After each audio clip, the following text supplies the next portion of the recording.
అన్ని రకాల వస్త్రాలపై up to 70% discount. Krishna Godavari జలాల్లో తెలంగాణకు కేసీఆర్ వల్లే అన్యాయం జరిగిందన్నారు సీఎం రేవంత్ రెడ్డి. తెలంగాణ ప్రాజెక్టులు రైతుల హక్కుల సాధనకు ఏం చేయాలనే దానిపై చర్చించేందుకు అసెంబ్లీకి రావాలని కేసీఆర్ను కోరారు.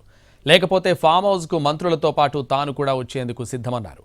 కుటుంబంలో సమస్య ఉంటే పెద్దను పిలిచి పంచాయతీ తేల్చుకోవాలి, కానీ వీధి బాగోతాలు మంచివి కావంటూ కేటీఆర్కు చురకలు వేశారు.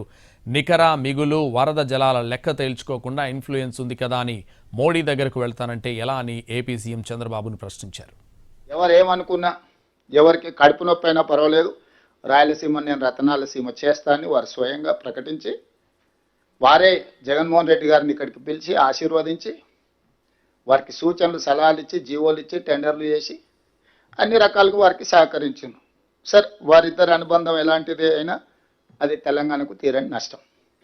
వారిద్దరి మధ్యలో ఆప్యాయత ఉండడాన్ని, అనుబంధం పెంచుకుంటే మాకేం అభ్యంతరం లేదు. కానీ శాశ్వతంగా తెలంగాణ ప్రజలకు కృష్ణానది పరివాహక ప్రాంతంలో ఉండే రైతాంగానికి మరణ శాసనం రాసే అధికారం చంద్రశేఖరరావు గారికి ఎవరు ఇవ్వలేదు. నాకేం బేసిజాలు లేవు. నాకంటే సీనియర్ ఆయన పబ్లిక్ లైఫ్లో, ప్రజా జీవితంలో, అనుభవంలో చంద్రశేఖరరావు గారు. వారి ఆరోగ్యం సహకరిస్తలేదు. ముఖ్యమంత్రి గారు కూడా రావాల్సిందే. చర్చలు ముఖ్యమంత్రి లేకపోతే సమర్థవంతమైన అర్థవంతమైన చర్చలు జరగవు.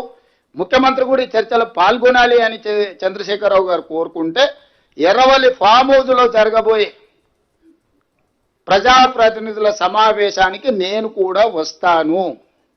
తారీఖు నిర్ణయించండి.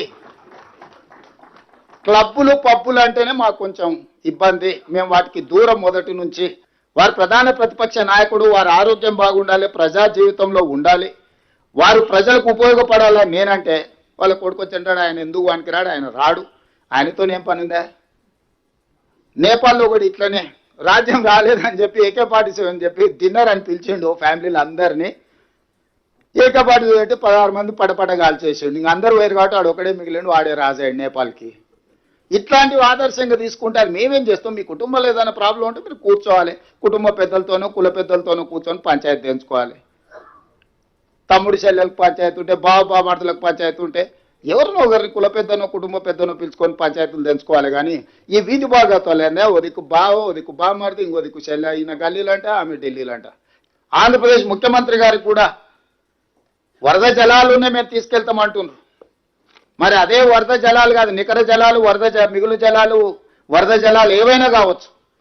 ఆ హక్కు ప్రకారం వరద జలాల మాకెంత ఉందో, ఆ వరద జలాల మీకెంత వస్తుందో ఒక లెక్క తెలుసుకున్న తర్వాత పైన మేం కట్టుకుంటాం, కింద మీరు కట్టుకున్నప్పుడు.